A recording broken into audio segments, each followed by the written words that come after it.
Nós fizemos 210 mil dólares! Meu mundo estava voando a 1 milhão de quilômetros por minuto.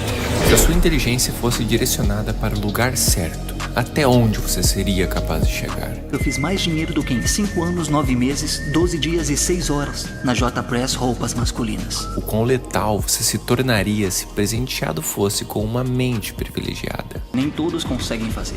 Só os que têm a mente privilegiada. A minha mente é. Garanto a vocês que nenhum outro vídeo no YouTube até o momento se aprofundou nesse filme da forma que faremos nesse vídeo, analisando de maneira detalhada as práticas e os comportamentos que fizeram um mero jovem inteligente com uma vida pacata construir uma vida inexplicavelmente surpreendente, apenas redirecionando seu potencial não no ato de fazer mais, mas no de fazer menos, só que no lugar certo. Isso é uma loucura. Não, Ben, é lucrativo. Até o final desse vídeo, irei explicar a você como a sua mente se relaciona totalmente com as escolhas desse personagem e como essas escolhas simbolizam a verdadeira mente privilegiada.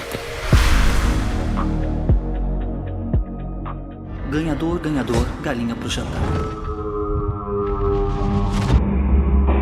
Você não tem sua mente privilegiada, também tem postura. Ben Campbell é, inegavelmente, um sujeito inteligente, ou como o próprio termo do filme sugere, um sujeito com a mente privilegiada. Diferente de outros filmes envolvendo protagonistas inteligentes como Sem Limites e Lucy, por exemplo, e aliás, há análises de ambos aqui no canal, Ben Campbell não é um sujeito que está travado criativamente ou com algum problema relacionado à sua capacidade propriamente dita. Ele é inteligente, e ninguém tem a mínima dúvida em relação a isso, nem mesmo ele. O conflito, então, está na escolha do que fazer com essa inteligência toda. Afinal, de que adiantaria tamanho potencial se não houvesse maneira de utilizá-lo? Também passa pela primeira experiência realmente transformadora que um sujeito inteligente passa ao longo da vida, a desilusão. A desilusão que retira um véu de ingenuidade dos seus olhos e mostra que, no mundo, apenas a sua inteligência não garantirá nada se não estiver acompanhada de boas quantias de dinheiro, bons contatos ou boas histórias. E Ben descobriu isso assim que foi aprovado para cursar nada mais, nada menos que medicina em Harvard. Eu cresci,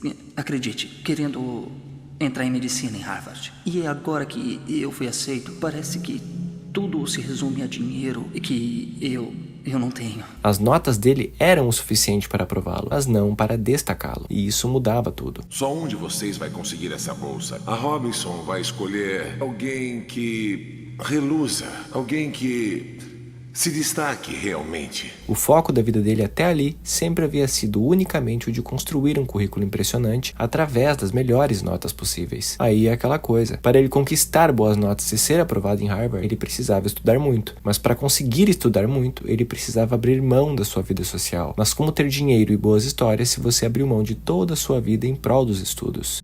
Desde que eu tinha 16 anos, eu fiz testes, eu fiz coisas extracurriculares. Eu chegava mais cedo, até sentava na frente para poder aprender um pouco mais. Cara, eu desisti de tudo. Me irrita a ideia de que a única coisa que me impede de entrar em Harvard é dinheiro. Ben achou que não precisaria nada além disso. Achava que o currículo impressionante garantiria tudo a ele. Mas então o mundo real é revelado a ele de forma brutal, bem ali, naquela entrevista. Infelizmente, vontade não significa muito nesse caso. Você precisa nos explicar por que é especial. Que experiências de vida separam você do restante? Ben entendeu que não importava o quão magistralmente impressionante fosse o seu currículo. O que garantiria realmente a vaga para ele naquele caso, ou era uma quantia exorbitante de dinheiro, ou uma história que reluzisse. O que pode me dizer, Ben, que faça você reluzir? E meus caros, cá entre nós, de uma forma ou de outra, essa desilusão de Ben sempre acaba chegando pra nós, todos também. É um clichê que sempre estapeia a nossa cara em algum momento da vida. E eu pensava que a vida era muito mais do que apenas dinheiro. Nesse momento, Ben, apesar de frustrado com aquilo, não chegou a mudar nenhum comportamento propriamente, mas teve uma coisa quase imperceptível que mudou nele: a sua percepção da realidade em relação às opções disponíveis. Ele segue a sua rotina comum, mesmos amigos, mesmos ambientes, mesmos estudos, mas ele agora está minimamente aceso e atento quanto a tudo isso que ele está vivendo. Ele está enxergando tudo ao seu redor, mas sem o véu que cobria seus olhos até aquela entrevista. Não somos de nada. ele é um cara inteligente que entendeu um pouco mais de como o mundo real funciona. Então, coisas que antes ele desconsiderava completamente pelo fato de desviá-lo dos estudos, agora está, mesmo que inconscientemente, passando a considerar, mesmo que lenta e gradativamente para si, o que o torna minimamente aberto a novas experiências. Mas espera aí, vocês devem estar se perguntando, como podemos deduzir isso dele se não há nenhum sinal ou pista disso nem na narrativa e tampouco nos personagens ao seu redor? Realmente, não há pistas muito claras, mas só até esse momento, a aula do professor Mickey. Qual é o seu nome? Ben Campbell. Mais precisamente no seu teste da escolha das portas. Como vocês devem lembrar, o Mickey fez esse teste das portas com Ben para ver a maneira como ele tomava suas decisões, se ele pensava mais emocionalmente ou mais racionalmente. Era o seu teste para ver se Ben tinha as qualificações necessárias para iniciá-lo em sua equipe de contadores de cartas. O brilhantismo do aluno manifestava-se ali, naquele simples exercício de escolha. Mas o ponto que quero chegar é que foi também através desse mesmo teste que deduzimos o fato dele estar considerando novas experiências de vida. Vou explicar isso melhor. Pensemos nesse mesmo teste das portas do professor Mickey. Ben, suponha que está num programa e você tem a chance de escolher entre 3 diferentes portas. Atrás de uma das portas há um carro novo. Atrás das outras 2 bodes. Qual porta você escolhe? Ele então fornece a liberdade de escolher uma delas e você escolhe. Então ele abre uma das portas que você não escolheu e revela que atrás daquela ali há um bode. Agora sobram 2 portas. A sua porta que você escolheu e a outra que ele ainda não abriu. Dito isto, ele novamente lhe fornece a escolha. Gostaria de trocar ou permanecer com a mesma? O sujeito emocional, por intuição ou teimosia, advinda de um excesso de confiança, escolheria permanecer com a mesma. Já o sujeito puramente racional trocaria a porta, porque estatisticamente lhe concederia 33,3% de chance a mais, já que a outra foi revelada. Ele só te fez uma pergunta simples. É, o que muda tudo. Eu fico com a número 2 e agradeço pelo extra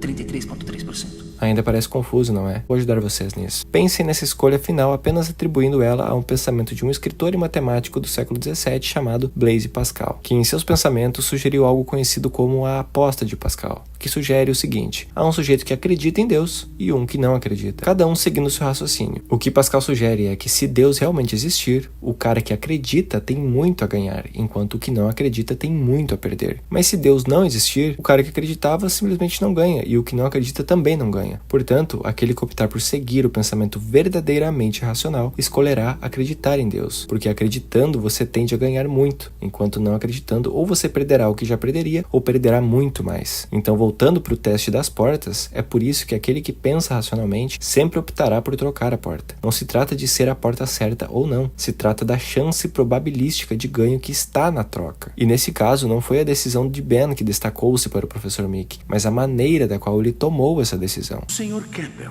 pôs as emoções de lado. E com isso entendido, e agora voltando para aquilo que falei sobre ele estar considerando novas coisas após aquela entrevista em Harvard, creio que esteja bem mais óbvio, não acham? Harvard era a porta que ele escolheu. Aí após a entrevista, houve a possibilidade da escolha novamente. Continuar com a porta que o trouxe até ali ou trocar por uma porta de novas experiências. Seu pensamento racional, apresentado nesse teste das portas, foi também aquele que clareou isso para nós. Então voltando, o professor Mickey surpreende-se com tudo aquilo que descobriu sobre Ben e decide convocá-lo a uma nova atividade. Já estudou o 21?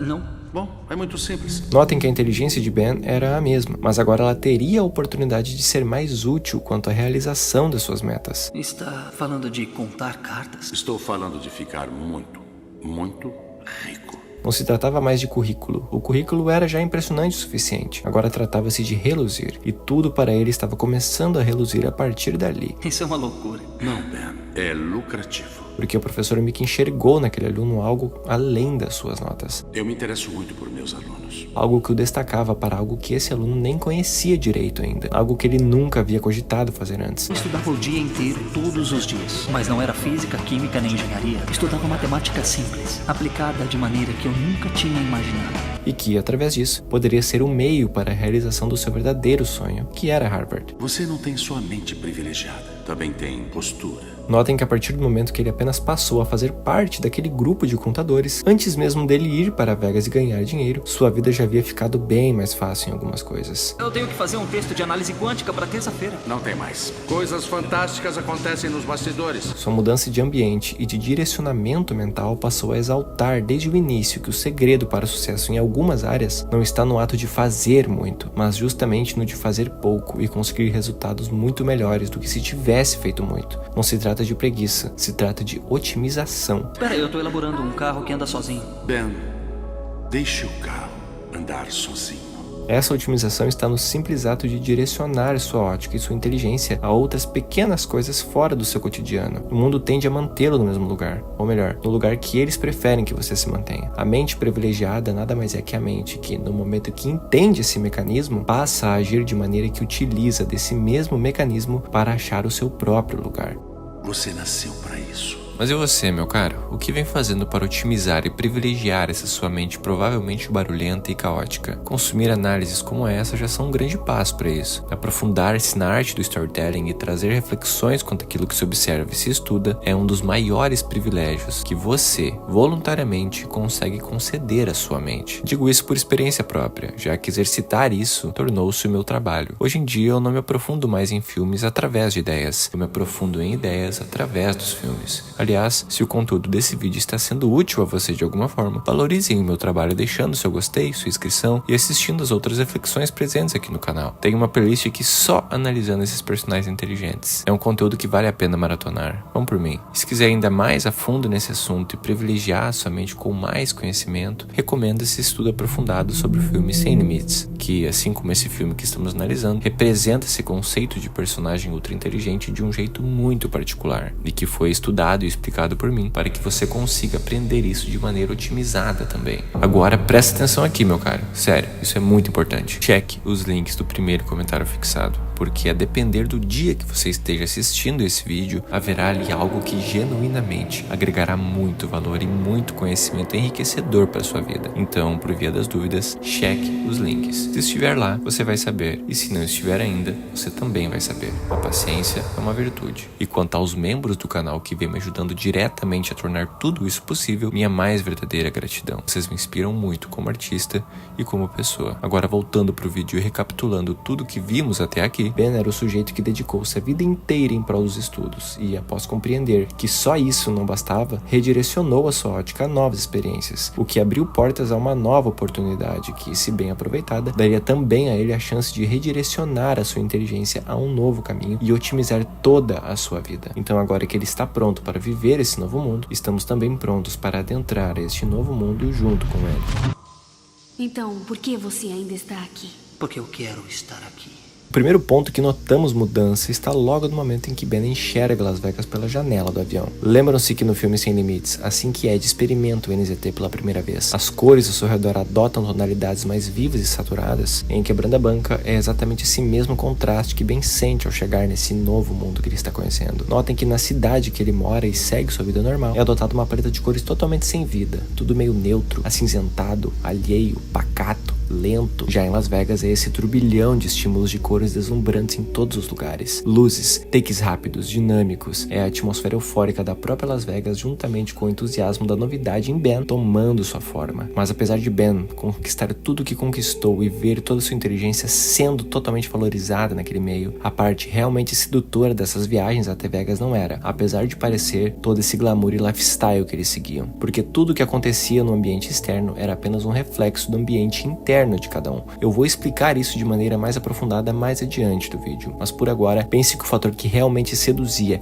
e viciava naquilo tudo é o que foi apresentado logo que o grupo reuniu-se com Mickey antes de Ben iniciar os trabalhos da sua primeira noite. As novas identidades estão no bar. Que bom que conseguiram. Em Boston, eu era apenas Ben Campbell.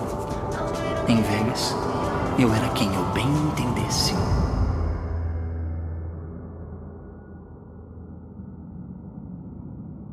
O homem não é autenticamente um, mas sim dois. E digo dois porque o meu próprio conhecimento não foi mais além disso. Outros seguirão meu exemplo, outros me superarão, e ouso profetizar que no fim o homem será reconhecido como um ser habitado por múltiplos outros, incongruentes e autônomos. Uma identidade durante a semana e uma totalmente diferente no final de semana. Parece algo bom, mas nada muito além disso, não é? Afinal, o que há de tão sedutor e viciante nisso? A resposta é mais simples do que parece. Isso se deve basicamente porque, sendo você um alguém diferente, você é também automaticamente presenteado com a liberdade de poder errar de maneira diferente. Uma noite eu era o grande esbanjador de uma fortuna imoral. Na seguinte eu era o designer de videogame mais quente da costa oeste. Pense comigo, Ben já havia se frustrado com o fato dele ter aberto mão da sua juventude inteira dele em prol dos estudos. É um erro daquele Ben da universidade, o Ben que focou a sua inteligência em algo que não levava para onde esperava. Mas em Vegas, ele tem a possibilidade de ser outro cara, com um outro nome, uma outra aparência, um outro trabalho, um cara que, mesmo sendo metaforicamente, chegou onde ele queria chegar. Pela primeira vez na vida, o mundo tinha ficado fácil pra mim. E o fato desse alguém estar restrito somente a um grupo seleto de alguém que também foram criados com o mesmo intuito que o dele, torna essa música muito sincronizada para recusar uma dança, não acham? O que você acha, cara? Quer ganhar dinheiro? Nós fizemos 210 mil dólares!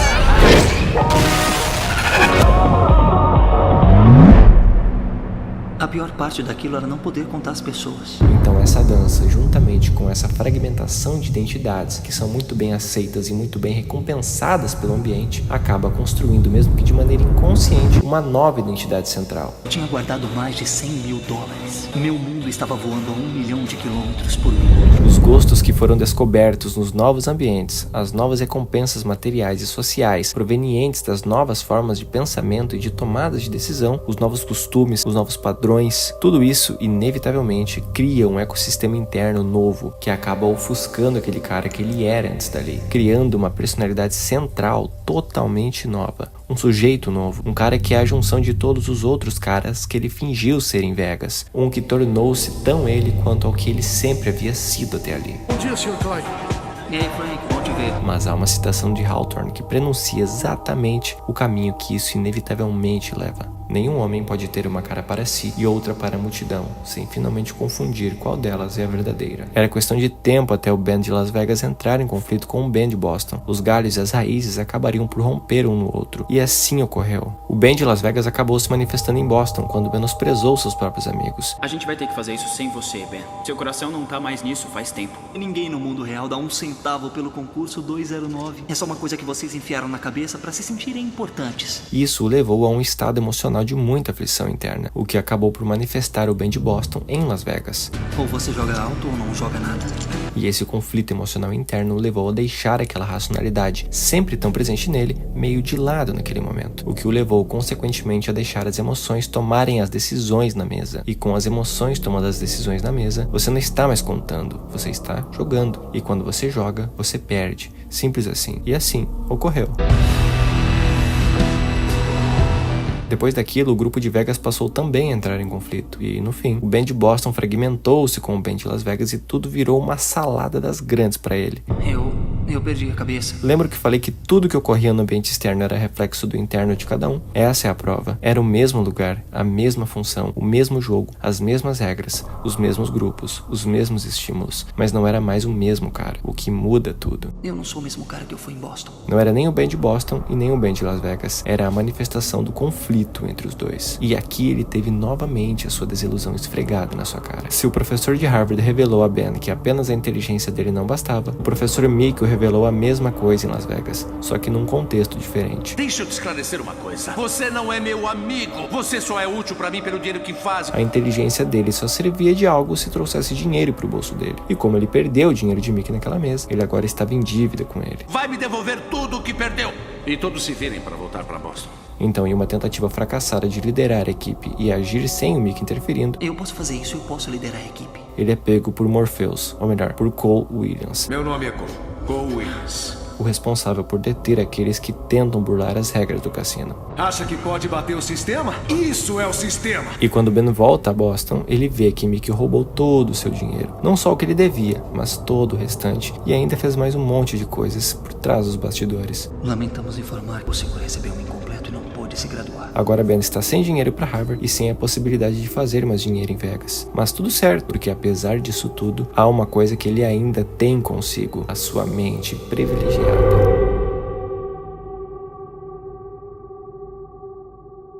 Lembram do teste das portas lá do início do vídeo que mostrou pra nós a linha lógica das tomadas de decisão de Ben? Agora que ele perdeu tudo, sua mente voltou para aquela lucidez inicial, mas com um repertório de mundo totalmente novo, o que clareou sua mente sobre o que fazer e como fazer. Eles te massacraram e mesmo assim você não desiste? O sistema já havia tirado seu professor Mickey do jogo anos atrás, Eu e Mick nos conhecemos. Passei anos perseguindo ele nessa cidade. mas ele burlou esse sistema montando a equipe. Agora o sistema estava com o Ben nas mãos. mãos. Então, o que fazer? Atribuindo o contexto das portas, essa é a chance de Ben continuar com a porta que havia escolhido primeiramente, ou de trocá-la pela outra. Se a casa sempre vence, é mais inteligente juntar-se com um cara que burlava o sistema da casa e que já se provou não ser um cara confiável, simplesmente como um ato de desespero em recuperar o dinheiro perdido, ou utilizar do próprio sistema da casa para entregar esse cara a eles, assim resolvendo suas pendências e encerrando suas atividades. Só me traga Mickey Rosa, garoto. Eu cuido do resto. Uma decisão emocional envolvendo vingança pessoal e desespero em recuperar o que perdeu, e uma vingança racional, envolvendo resolução lógica e coerência com aquilo que realmente importa. Ben fez a sua escolha. Por isso eu pensei que você podia ser o outro executivo junto comigo. 2 executivos, jogando alto. Acaba de voltar à liderança da classe.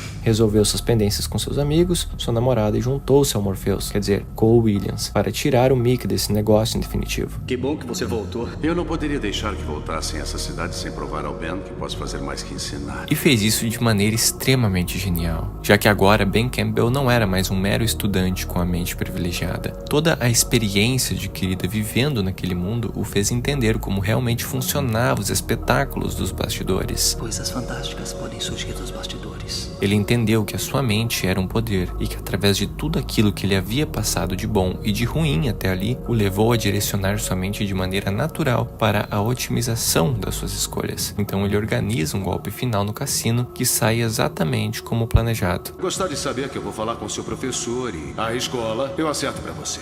Quer dizer, mais ou menos, já que Morpheus, quer dizer Cole, ficou com o dinheiro daquele golpe. É aquele ditado, a casa sempre ganha. Eu quero uma aposentadoria. Deixa essa bola. Mas apesar disso, eu não me senti frustrado por Ben perder esse dinheiro. Afinal, no fundo eu concordo totalmente com o que Cole disse pra ele. Eu preciso desse dinheiro. Eu sei, Que garoto, esse- mas você vai descobrir como conseguir tudo o que quiser nessa vida. Quando se tem uma mente como a dele e se entende as coisas que ele entendeu vivendo a vida real, torna-se inevitável repetir o sucesso. Não à toa. No fim de tudo, Ben ainda conseguiu utilizar disso para burlar o sistema de maneira ainda mais eficaz e com seus amigos, mesmo que temporariamente. Eles também eram bons em matemática simples. E lembro do professor de Harvard que disse que para destacar-se naquela vaga necessitaria de uma história que reluzisse. Creio que com uma história desse calibre não haveria como reluzir mais, não acham? Que tal essa experiência de vida, professor? Reluzir pro senhor? Benefícios de uma mente privilegiada que finalmente aprendeu como usar esses privilégios a seu favor no mundo real.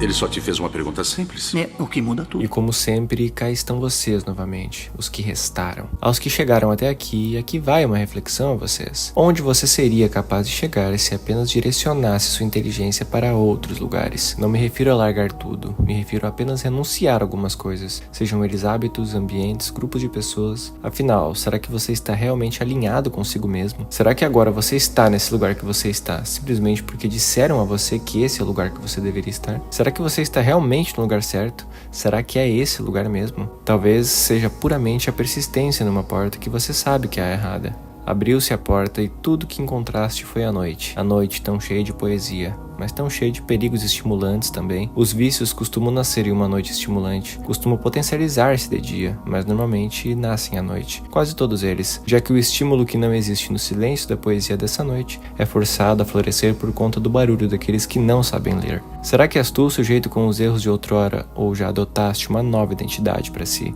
Caíste no alento sedutor das madrugadas em prol de reluzir suas histórias? Não me entenda mal, eu também gosto muito das noites, todavia muito mais pela poesia. E você gostando dela ou não, sabendo interpretá-la ou não, nada muda o fato dela descrevê-la em detalhes que você não costuma explorar muito. Essa melancolia do fundo do âmago que dissolve parte da sua pureza pelo puro ato de felicitar o próprio reflexo a outros modos. Trôpego, disfarçadamente esperançoso e melindrosamente estúpido. De nada adianta o muito que fazemos, e o pouco, por ser pouco, passa despercebido. E ali, muito provavelmente, estava a verdadeira felicidade. Despercebidamente felizes. A felicidade no pouco porque tudo já havia sido preenchido até aquele momento. Talvez o problema sempre esteve nesse maldito e insaciável balde despejado. Que despejado foi no dia que a sua mente privilegiada desiludiu-se com o funcionamento das engrenagens do mundo. Alguém que reluza. O homem privilegiado talvez seja aquele que consegue apenas saborear o jantar, ser agradável do bom dia ou boa noite e, por fim, não buscar mais do que o sono na hora de dormir.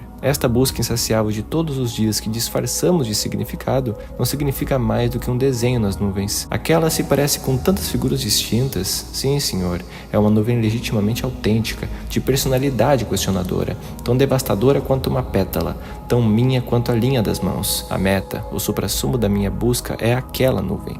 Talvez essa nuvem seja apenas uma nuvem, sendo nada além de uma nuvem, tão ordinária quanto o observador da nuvem. Mas a nós, observadores da nuvem, não basta que seja só isso. Precisamos nos convencer de que precisamos ir até lá, pegar esta nuvem com nossas próprias mãos e guardá-la no nosso próprio bolso. Mesmo que o bolso seja pequeno, mesmo que o bolso esteja rasgado, mesmo que esteja de noite e mesmo que esta nuvem esteja carregada de chuva. Afinal, seguirá você preferindo chorar como a chuva do que deixá-la apenas lavar lá de cima, não é? Até que o balde seja preenchido pela noite, até que os bolsos estejam fartos dessa nuvem, até que a nuvem absorva sua chuva e traga de volta seus tão aclamados momentos despercebidos de outrora. Essa busca pela nuvem talvez seja apenas uma tentativa de disfarçar o choro, já que ela é a única que você conhece que também chora, e que apesar de também ser julgada por isso, segue soberana. Afinal, ela é dona de tantas figuras, de tantos formatos, de tantas aparências, ela passeia por tantos lugares. Deve ser tão agradável ser uma nuvem completamente lúcida, que de tão lúcida possui o privilégio de chorar.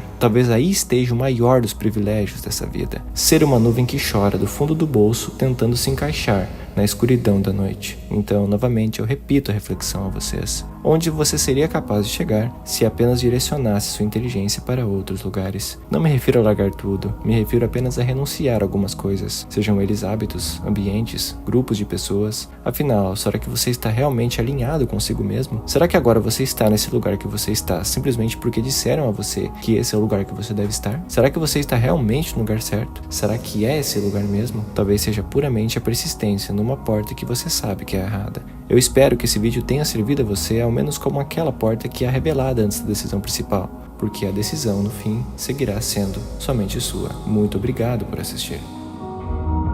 Ele só te fez uma pergunta simples. É o que muda tudo. Deixe o carro andar sozinho.